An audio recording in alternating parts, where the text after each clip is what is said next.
마태복음 16장 21절에서 28절까지의 말씀을 제가 봉독하도록 하겠습니다. 이때로부터 예수 그리스도께서 자기가 예루살렘에 올라가 장로들과 대제사장들과 서기관들에게 많은 고난을 받고 죽임을 당하고 제3일에 살아나야 할 것을 제자들에게 비로소 나타내시니, 베드로가 예수를 붙들고 항변하여 이르되 주여 그리 마옵소서, 이 일이 결코 주께 미치지 아니하리이다. 예수께서 돌이키시며 베드로에게 이르시되 사탄아, 내 뒤로 물러가라. 너는 나를 넘어지게 하는 자로다. 내가 하나님의 일을 생각하지 아니하고 도리어 사람의 일을 생각하는도다 하시고, 이에 예수께서 제자들에게 이르시되 누구든지 나를 따라오려거든 자기를 부인하고 자기 십자가를 지고 나를 따를 것이니라. 누구든지 제 목숨을 구원하고자 하면 잃을 것이요 누구든지 나를 위하여 제 목숨을 잃으면 찾으리라. 사람이 만일 온 천하를 얻고도 제 목숨을 잃으면 무엇이 유익하리요? 사람이 무엇을 주고 제 목숨과 바꾸겠느냐?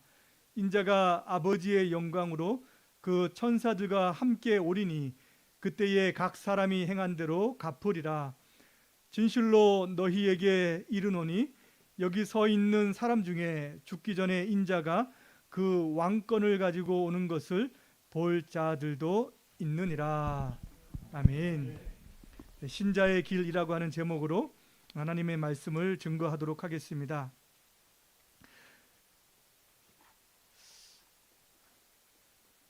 한 해의 마지막 날이기도 하고 또 마지막 주일이기도 합니다. 한 해를 어떻게 살아오셨는지 여러분 모르겠습니다. 이 땅을 살아갈 때에 또 한 사람의 시민으로서 우리가 살아가지만, 우리 모두는 한 사람의 신자로서 하나님의 백성으로서 또 한 해를 이 땅을 살아갑니다. 한 해가 저물고 또 새로운 한 해를 우리가 맞이해야 되는데, 많은 사람들은 이때에 자신의 한 해를 돌아보고 또 자신의 삶을 점검합니다. 내가 과연 어떤 삶을 살았는가? 내가 부족한 것은 무엇이 있는가? 또 내가 더 이루고 싶은데 이루지 못한 것은 무엇인가? 라고 하는 것을 생각하면서 내년 한 해는 더욱더 우리가 부족한 점을 채워서 더 열심히 살려고 우리가 다짐을 하는 시기입니다. 근데 한 가지 묻기를 원합니다. 우리가 과연 어떤 생각과 어떠한 가치관으로 그러한 것들을 점검하느냐 하는 것입니다.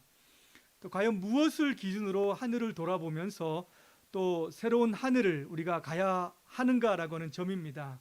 어떤 기준을 가지고 우리가 그것을 점검하느냐라고 하는 것이죠. 내가 신자로서 또 하나님의 백성으로서 어떤 기준을 가지고 있지 못하다라고 한다면은 우리가 한 해를 돌아보고 또 새로운 한 해를 시작하는 그 모든 것들이 세상 사람들이 가지고 있는 또 원하고 있는 삶의 방향과 목표와 다르지 않다는 것입니다. 하나님의 백성으로서 신자만이 가질 수 있는 그러한 기준, 그것이 있어야 한다는 것이죠. 그것을 가지고 내가 한 해를 돌아보기도 하고 또 새로운 한 해를 우리가 가고자 해야 한다는 것입니다. 여러분, 신자만이 가질 수 있는 또 가져야 한다라고 하는 기준이 있다면 그것은 무엇일까요? 그것은 바로 예수님입니다. 예수님의 삶, 예수님께서 걸어가셨고 이 땅에서 사셨던 그 삶을 신자들은 자기 인생의 사실은 기준으로 삼는 것입니다. 그리고 그분을 따라서 내가 얼마나 살아왔는지를 돌아보는 것이고, 나에게 부족한 점은 다음 한 해를 돌아보면서 또 다음 한 해를 소망하면서 그분이 살아갔던 삶을 우리가 살아가야 된다라고 하는 그런 다짐을 해야 되겠죠. 맞죠? 이런 것이 없다면은 우리가 한 해를 돌아보는 것, 또 새해를 시작하는 모든 것들이 사실은 흘러가는 시간과 또 내 인생에 내가 가지고 있는 목표, 또 많은 사람들, 세상 사람들이 가지고 있는 그 목표에 한정될 뿐일 것입니다. 오늘 시간 저는 오늘 말씀을 통해서 신자라고 한다면, 하나님의 백성이라고 한다면은 어떠한 길을 가는 사람들이며 또 어떠한 길을 주님과 함께 왜 가야 하는지에 대해서 한번 교훈을 받고자 합니다. 어렵지 않죠, 맞죠? 여러분, 신자라고 한다면, 하나님의 백성이라고 한다면 어떤 길을 가야 할까요? 예수님께서는 사셨던 삶을 말씀하시면서 자신이 가셨던 인생과 또 제자들에게 부르는 인생이 있습니다. 그것을 본문에서는 세 가지라고 이야기하는데요. 가장 먼저는 고난의 길이라고 얘기해요.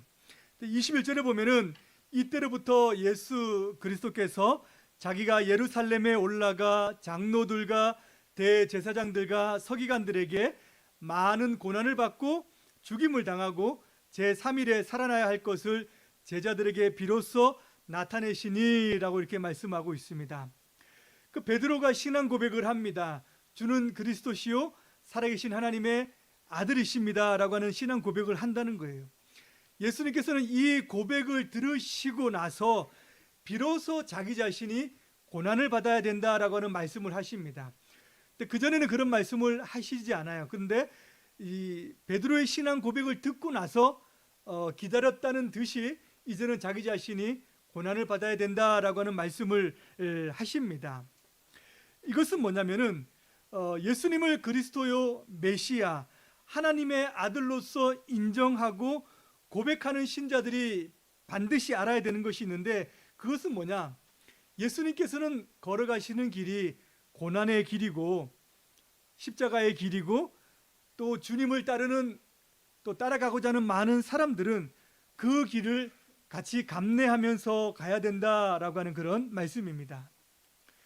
여러분, 제가 어릴 때는 예수 믿음은 뭐냐? 예수 믿음은 복 받는다 이렇게 들었고 그렇게 알고 있습니다.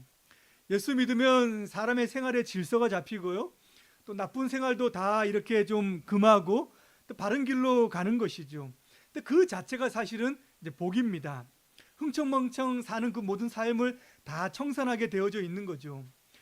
어려운 일을 만날 때에도 늘 하나님께 기도하고 힘써 주님 앞에 나아가기 때문에 주님께서 그것에 은혜를 주시기 때문에 그 삶이 이제 형통한다라고 하는 거죠. 그때 가장 많이 들었던 기도는 뭐냐면은 들어가도 복을 받고 나가도 복을 받는 신명기 28장에서 나오는 그 말씀을 참 많이 기도했던 것 같아요. 그 자녀들을 위해서 기도할 때는 어떤 기도를 많이 합니까? 머리가 될지언정 꼬리가 되지 않도록 해달라라고 하는 그 기도 많이 했거든요. 많이 하면서 어린 시절을 이제 보내왔습니다. 여러분, 그거 틀린 것입니까? 아닙니다. 다 맞는 말씀이죠, 맞죠? 예수님을 믿으면은 잘 되고 성공하기도 해요. 근데 성경은 이것과 반대되는 것들을 이야기하기도 합니다. 예수 믿지 않았다라고 한다면은 겪지 않을 그런 어려움들도 분명히 있습니다. 예수를 믿기 때문에 우리가 감내해야 되는 것들이 있다는 거죠. 그것을 이제 고난이라고 이야기한다면은 신자들에게는 예수님을 믿기 때문에 따르는 그런 어려움들과 역경들과 고난들이 있습니다. 예수님께서는 나도 그런 길을 가는 것이고 나를 그렇게 신앙으로 고백하는 자들도 또한 그런 길을 감내하면서 가야 된다라고 이렇게 말씀을 하는 거예요. 여러분, 내 잔이 넘치나이다라고 하는 그런 소설을 아마 여러분 기독교 소설을 읽어보신 분이 있는 줄 모르겠습니다. 한국 정쟁 당시에 이제 거제도에 있는 포로 수용소에서 중공군을 섬기다가 젊은 나이에 먼저 이제 병으로 죽은 맹의순이라고 하는 그런 사람의 일대기를 다룬 소설이에요. 그 실화를 가지고 약간 이제 소설로 엮은 것입니다. 포로 수용소에 갇혔어요. 오해와 억울함으로 사실은 들어갔습니다. 나중에 다 소명이 되었어요. 나오면 됩니다. 근데 그는 나오기를 포기하고 그 자리에서 중공군으로 잡혔던 그들을 섬기기 위해서 그 자리에 남아 있습니다. 왜 그 자리에 남아 있습니까?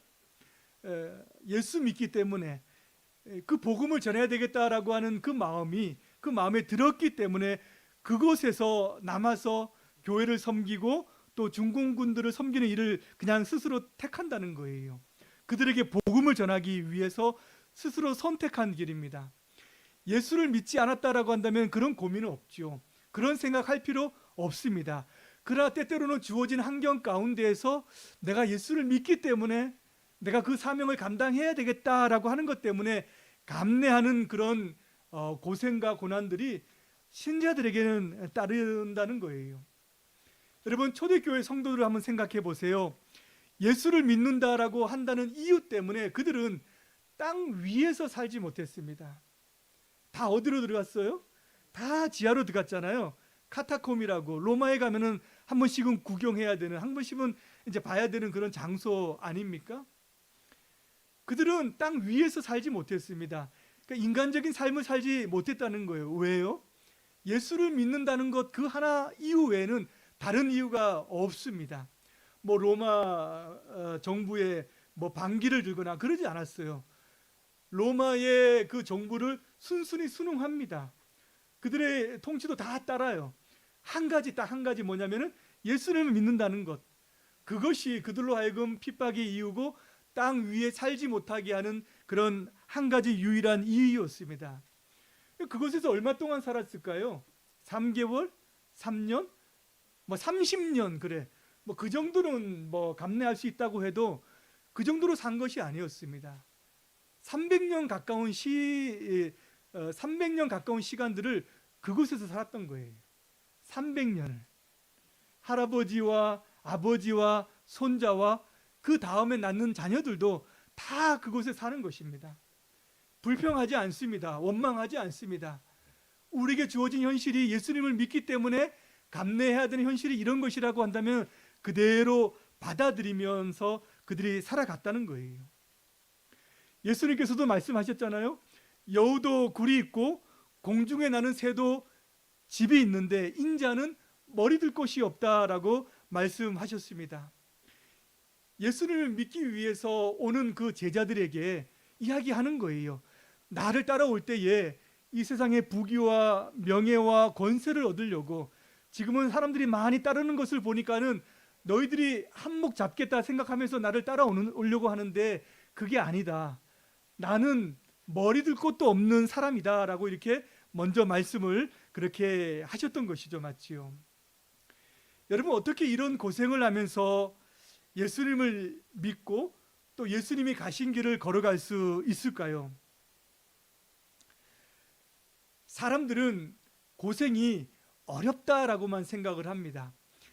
예수님께서 이 길을 따라오라고 했었을 때에는 사실은 힘들고 고생스럽고 어려운 길이 있으니까 너희들이 그것을 그냥 힘들어도 책임감으로 와라라고 하는 그런 의미가 아니에요. 사실은 이 고생에 대한 생각을 좀 바꿀 필요가 있습니다, 여러분. 근데 한국에서 100세를 사신 그 유명한 한 철학가 교수님이 계세요. 요즘에 얼마 전에 이제 굉장히 한 세기를 사신 분 아닙니까? 맞죠? 이분이 기독교인입니다. 근데 강연하는 것을 잘 들으니까 한 세기를 살고 나서 남는 게 딱 하나더라고요. 뭐냐면은 사랑입니다. 사랑이 남더라고요. 무엇을 이야기해도 그분의 마지막은 다 사랑이에요. 그러니까 사랑해야 된다라고 하는 것이고 사랑이 제일 남는 것이다라고 하는 것을 제가 그것이 포인트구나라고 하는 것을 제가 느꼈는데, 근데 이분에게 또 다른 게 뭐냐면은 이 사랑을 이 수고도 고생도 어려움도 이 사랑으로 함께하는 것은 고생이 아니구나라고 하는 것을 결론적으로 말씀을 하시더라고요. 자기 아내가 어려워서 병으로 20년을 옆에서 함께 살면서 보살폈습니다. 많은 사람들이 이야기하죠. 어렵지 않냐고, 힘들지 않냐고. 근데 그렇지 않다는 거예요. 사랑이 있는 수고는 아무런 수고도 되지 않습니다. 어렵지 않습니다라고 하는 것을 남긴다는 거예요. 무엇입니까, 여러분?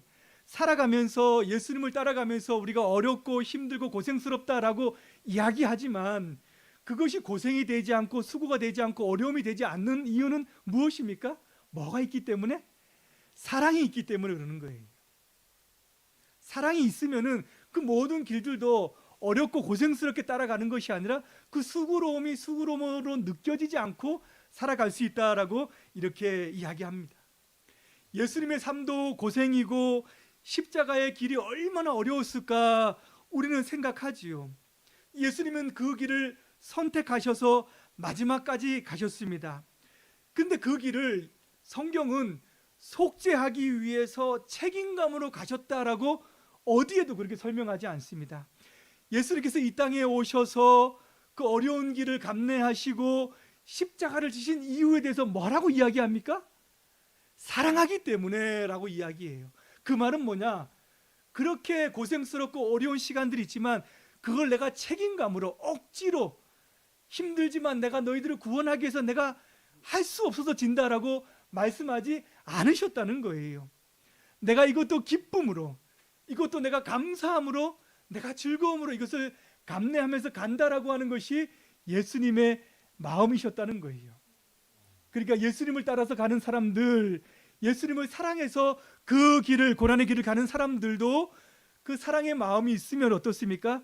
그 가는 길이 고생과 험난한 길이 아니고 주님께서 그것을 감당하셨던 것처럼 모두 다 감당할 수 있는 힘과 은혜와 능력이 있다라고 하는 것을 우리가 알아야 되는 것입니다.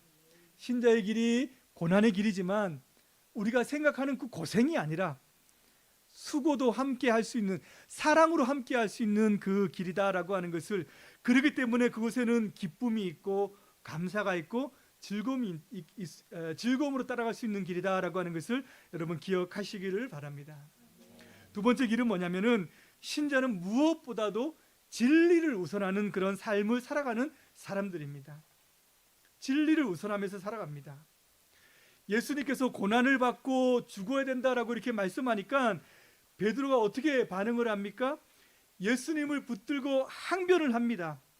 그렇게 하지 말라고. 이런 일은 절대로 주님 앞에 미치지 않을 것이라고 이렇게 이야기를 하죠. 예수님을 붙들고 강압적으로 강권하는 그런 말이고요.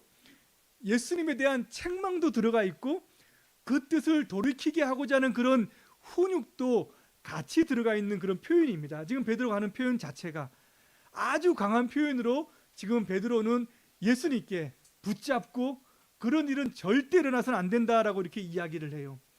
베드로가 왜 그렇게 반응을 보였습니까, 여러분? 예수님을 너무 사랑했기 때문입니다.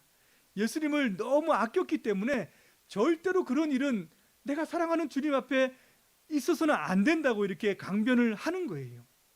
그 누구라도 자기가 참으로 아끼는 사랑하는 사람이 있다면은 그에게 나쁜 일이 미친다, 그런 이야기를 한다, 그러면 말리죠. 그런 일은 너한테 일어나면 안 된다라고 이야기하죠. 나도 병에 걸릴 것 같아, 절대 그런 소리 하지 말라고 이렇게 얘기하지 않습니까? 무슨 그런 얘기를 하냐고. 우리는 모두 다 사랑하는 사람들에게 그런 이야기를 합니다. 당연한 반응일 수 있는데요. 근데 예수님께서는 뭐라고 말씀을 하십니까? 사탄아, 내 뒤로 물러가라.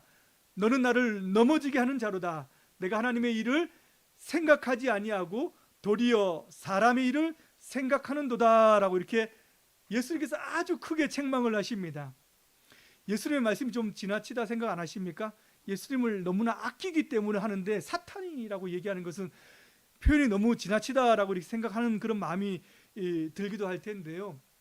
여기서 하는 예수님께서 베드로가 진짜 사탄이다 하기 때문에 너 사탄아 이렇게 이야기하는 것이 아니고 지금 베드로가 사단의 도구로서 이용당하고 있다라고 하는 그런 말씀을 하는 거예요.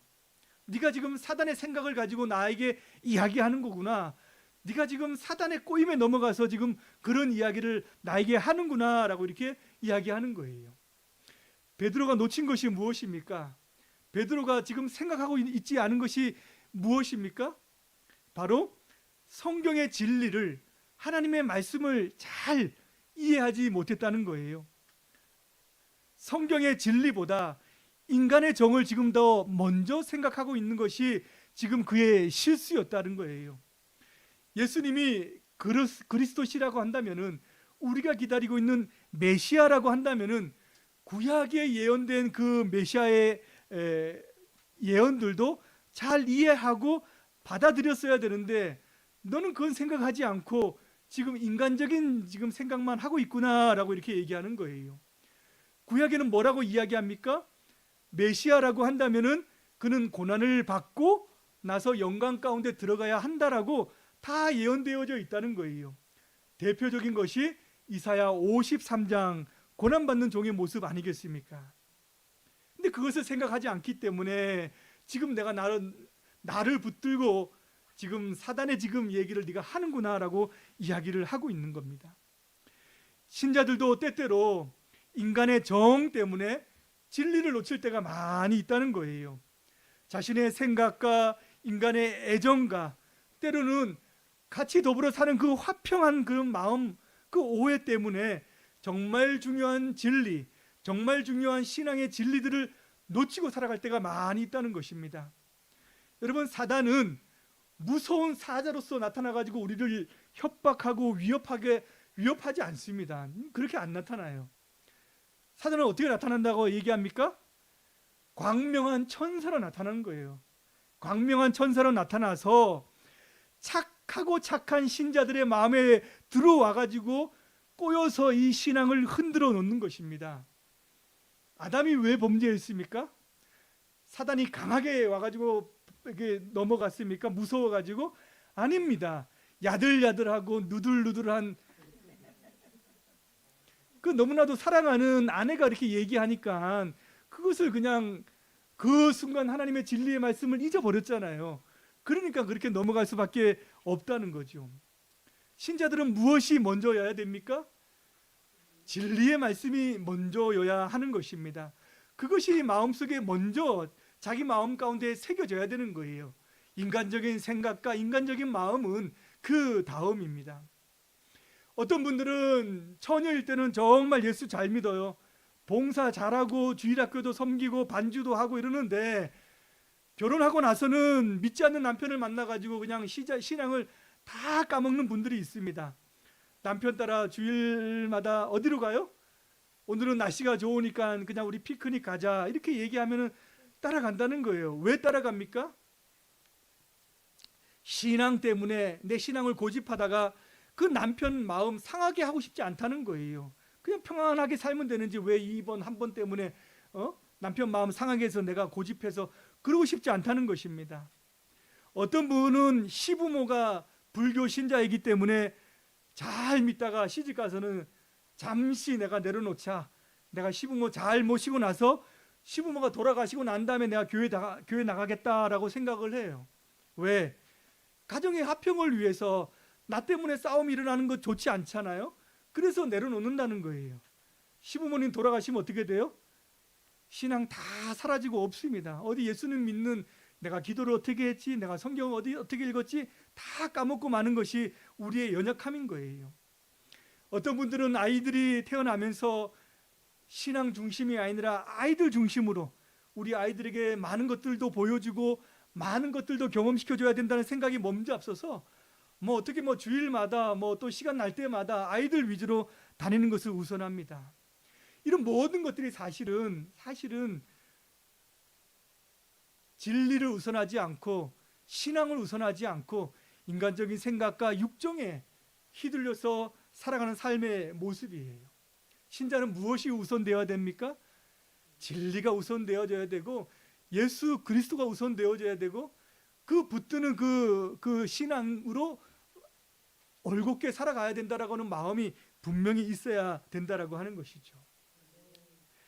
세 번째는 신자는 자기 자신을 복종시켜서 살아가는 삶을 살아갑니다. 예수님께서는 베드로의 이 말씀을 듣고 이제 모든 제자들에게 돌아보시면서 모든 제자들에게 이렇게 얘기해요. 누구든지 나를 따라오려거든 자기 자신을 부인하고 자기 십자가를 지고 나를 따를 것이니라 라고 이렇게 말씀을 합니다. 자기를 부인하고 자기 십자가를 지고 주님을 따르는 사람, 이것이 예수님의 제자들이고 신자라고 하는 거예요. 여러분, 기독교 신앙의 가장 중요한 핵심이 뭐냐라고 물으면은 그것은 자기 부인입니다. 자기 부인. 우리 신앙생활의 가장 중요한 핵심이 뭐냐라고 물으면은 자기 부인하면서 살아가는 거예요. 자기의 중심에 사고, 자기 사랑, 자기 애, 이것을 쳐서 주님 앞에 복종시켜서 나가는 삶이 바로 신자의 삶입니다. 구원 얻고 나서부터, 예수님을 믿고 나서부터는 신자의 삶이 다른 게 아니에요. 그 순간부터는 계속해서 내 자신을 쳐서 주님 앞에 복종시켜서 살아가는 삶으로 우리는 나아가는 것입니다. 여러분, 예수 믿는다고 해가지고 한순간에 모든 것 달라지지 않아요.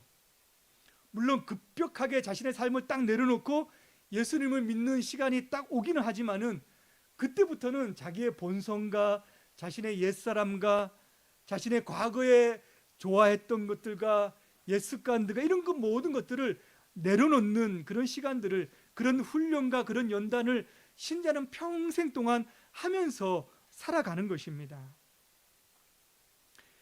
자기 십자가가 무엇입니까?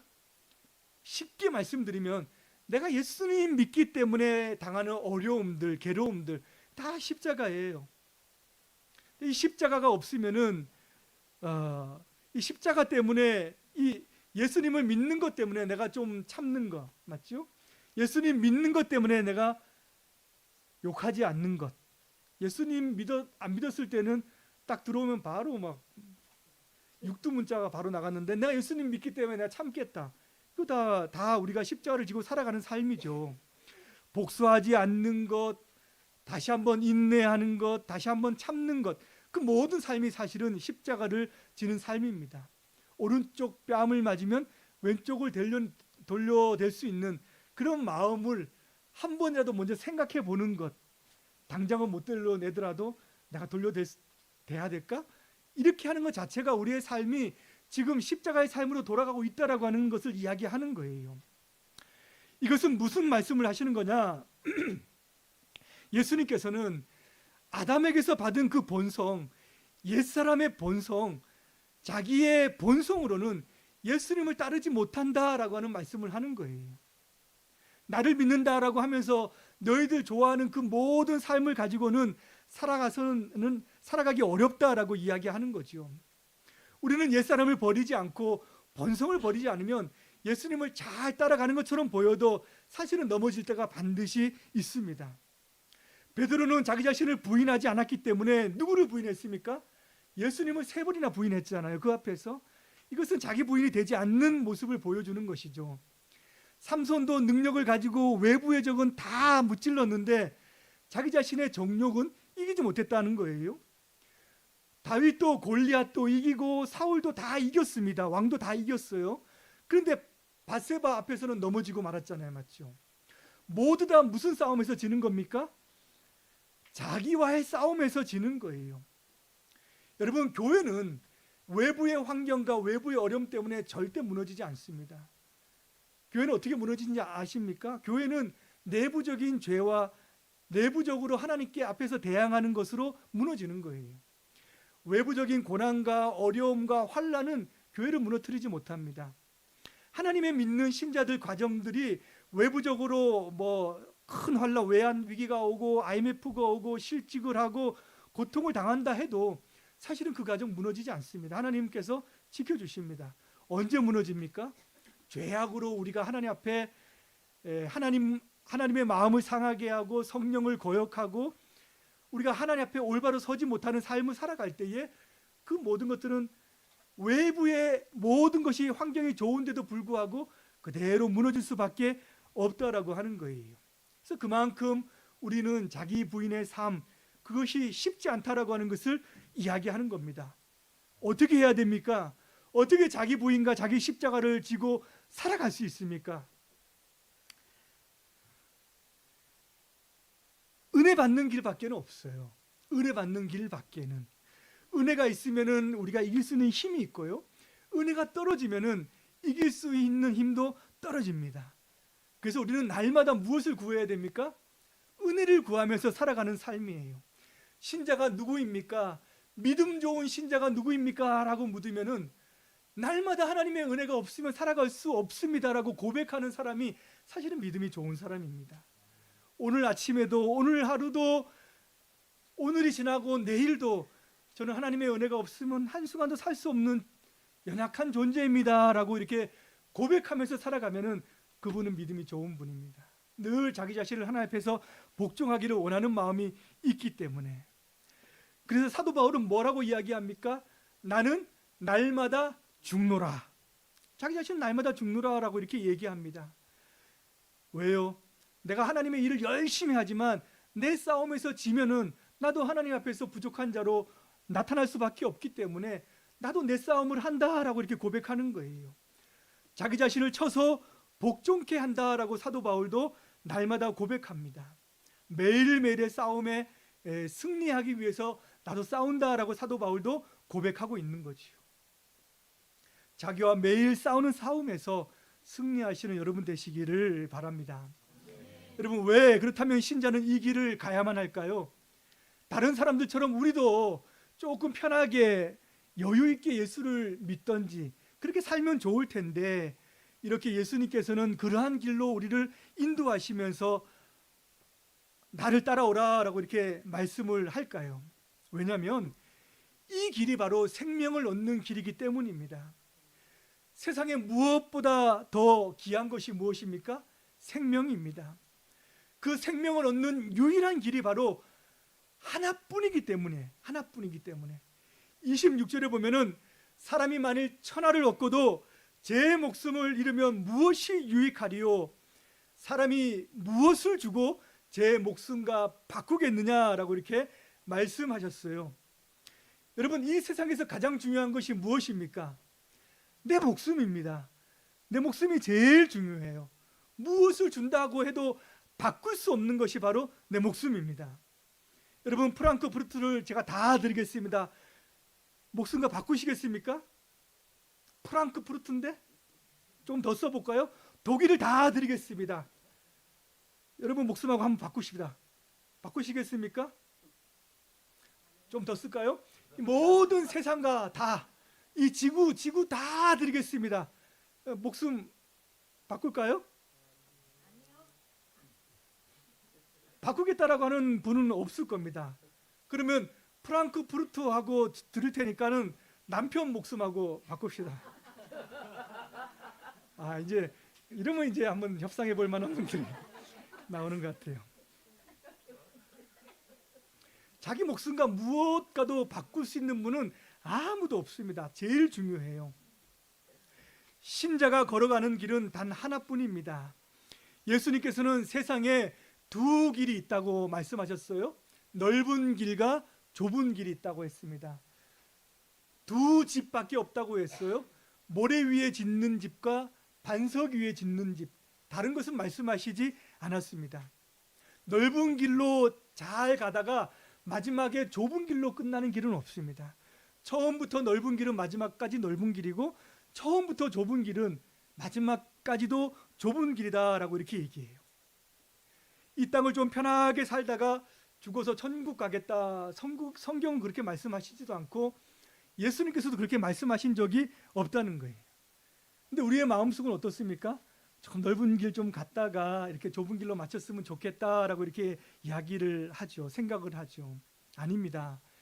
이 땅에 사는 우리의 삶의 길이 조금 불편하고 조금 어렵고 조금 힘에 겨울 때도 있지만, 예수 믿고 조금 고생할 수도 있지만은 그 마지막은 영광이기 때문에 모두 다 이 길로 가야 하는 것입니다. 여러분, 프랑크푸르트에서 평양 가는 길이 있습니다. 또 로마 가는 길이 있습니다. 평양 가는 길은 비행기도 타고 또 1급 서비스도 좀 받고 잘 융숭하게 대접도 받고 갑니다. 근데 평양 내리면 어떻습니까? 그 다음부터는 지옥이잖아요, 맞죠? 평양 가서 사시겠습니까? 안 살죠. 영원한 고통이 있는 것입니다. 로마로 가는 것은 어때요? 길은 좀 험합니다. 알프스도 좀 넘어야 돼요. 좀 다리도 좀 이렇게 두드리면서 가야 됩니다. 고생이 있지만은 도착하고 나면은 자유가 있고 행복이 있고 평화가 있고 즐거움이 있잖아요, 맞죠? 또 어떤 길을 가야 되겠습니까? 당연히 우리는 로마 가는 길을 택해야 되겠죠. 이 세상의 인생길, 예수 믿고 가는 길이 조금 험난하지만은 마지막에는 영광입니다. 칼빈이라고 하는 선생이 마지막 죽기 전에 남겼던 말이 무엇냐면은 현재의 고난은 장차 받을 영광과 좋기 비교할 수 없도다라고 하는 거예요. 이 땅에 살아가는 수고가 우리에게는 정말 큰 수고처럼 보이지만 나중에 가면은 이거는 먼지와 같은 것이었구나라고 생각할 수밖에 없을 정도로 마지막 우리의 받을 영광은 비교할 수 없는 것입니다. 그렇기 때문에 우리는 생명을 얻기 위해서 이 길을 가야 된다는 것입니다. 그 영광이라고 하는 것이 무엇일까요? 그리스도의 영광에 참여하는 것입니다. 인자가 아버지의 영광으로 그 천사들과 함께 오리니 그때에 각 사람이 행한 대로 갚으리라 라고 이렇게 말씀해요. 사람은 마지막 심판 때가 있다라고 하는 것을 생각하고 자신의 모든 행위와 삶을 마지막에 책임져야 되는 그런 의무를 다 가지고 살아갑니다. 우리 모두는 다 하나님 앞에서 자신의 인생을 결산해야 돼요. 다 결산해야 됩니다. 왜 하나님 앞에 우리의 인생을 꼭 책임지고 결산해야 됩니까? 왜 그렇습니까? 우리의 인생을 주신 분이 하나님이기 때문에 그렇습니다. 이 세상에 자기가 원해서 또는 스스로 태어나서 인생을 살다가 사라지는 사람은 단 한 사람도 없습니다. 자유롭게 얻은 인생 마음대로 좀 살다가 내 마지막을 그냥 내가 원하는 대로 마치겠다라고 생각할 수 있는 사람은 아무도 없습니다. 왜냐하면 자기 인생은 자기가 만들거나 주어진 것이 아니기 때문에. 우리의 모든 인생은 누가 주셨습니까? 하나님께서 다 주셨습니다. 그러니까 결산을 할 수 있는 권리는 하나님께만 있는 겁니다. 우리에게도 그런 권리는 없다라고 하는 거예요. 어떤 분은 그 사랑이 많으신 하나님께서 어떻게 지옥과 같은 것이 있으며 심판을 할 수 있을까라고 이렇게 말하는 사람도 있어요. 신학자들 가운데서도 그렇게 이야기하는 사람들이 있습니다. 그래서 사람은 죽으면은 영혼과 모든 육체가 다 사라진다, 소멸된다라고 이렇게 가르치는 사람들이 있습니다. 그렇지 않아요. 우리 모두는 육체와 몸이 다 하나가 되어서 부활할 때는 하나님 앞에서 우리의 인생을 결산합니다. 하나님은 사랑이 많으신 분이기도 하지만 또 한편으로는 공의로우신 분이기 때문에 이 세상의 모든 어그러진 것들을 다 바로 잡으셔야 되는 분입니다. 그래서 이 땅을 살아갈 때 우리 인생의 모든 모순들, 세상에 일어나는 모든 모순들을 하나님께서는 지금은 참으시지만 마지막에는 다 바로 잡으실 것입니다. 그래서 그분은 자신이 공의로우신 분이다라고 하는 것을 마지막에 나타내 보이실 거예요. 죄 없는 사람들 죽이고 모함하고 잘 먹고 잘 사는 사람들, 우리 눈에 그렇게 보이지만은 하나님께서는 마지막에 그것도 바로 잡으실 것입니다. 주님을 위해서 평생 헌신하고 수고하고 땀 흘리고 애쓰는 사람들, 남들이 보지 못하는 그 수고까지 하는 그 사람들, 이 땅에서 열매가 보이지 않는 것 같은 그런 삶을 사는 사람들에게도 하나님께서는 마지막에 그 수고를 다 칭찬하시며 상급으로 갚아주시는 그 모든 공의로움을 나타내는 그 결산할 때가 있다라고 하는 겁니다. 그렇기 때문에 신자는 자기 자신을 위해서 사는 사람이 아니라 하나님의 나라와 마지막 날의 영광을 위해서 살아가는 사람들이 되어야 할 줄로 믿습니다. 자신을 위해서 사는 자는 자기 자신을 잃어버릴, 또 하나님도 잃어버릴 것이지만 주님을 위해 사는 자는 자신도 찾고 하나님도 찾게 될 것입니다. 여러분, 말씀을 마무리하겠습니다. 올 한 해 이제 마지막 날입니다. 이제 결산을 하죠. 내년을 위한 다짐도 우리는 합니다. 하세요. 하셔야 됩니다. 무엇을 기준으로 하시겠습니까? 올해 좀 내가 목표로 했던 거 못 이룬 것, 성과 달성한 것, 습관 바로잡는 것, 성경 읽고 기도하는 것, 물론 좋습니다. 다 맞지만은 신자의 삶은 언제나 주님이 가신 길, 그 길을 내가 얼마나 충실되게 신실하게 따라갔느냐라고 하는 것이 우리의 삶에 한 해를 마무리하며 또 새로운 한 해를 바라보면서 다짐해야 되는 기준이 되어야 될 줄로 믿습니다. 예수님은 우리의 삶의, 신자의 삶의 모든 것입니다. 그분을 따라가는 삶의 복이 그분의 길을 걸어가시는 또 다짐하는 그런 새로운 한 해가 되시기를 주님의 이름으로 축복합니다. 기도하겠습니다. 하나님 아버지, 우리의 삶의 길이 무엇입니까? 한 해 동안 어떤 삶을 살아왔습니까? 이제 새로운 한 해를 또 어떻게 우리가 준비하면서 살아가야 되겠습니까? 고난과 또 진리가 우선되며 우리 자신을 부인하고 십자가를 지는 길, 이 길 위에 다른 길이 없음을 우리가 알고 마지막 날에 영생과 영광이 있음을 기대하며 그 날을 바라보면서 살아가는 우리가 될 수 있도록 하나님 인도하여 주시옵소서. 예수님의 이름으로 기도드리옵나이다. 아멘.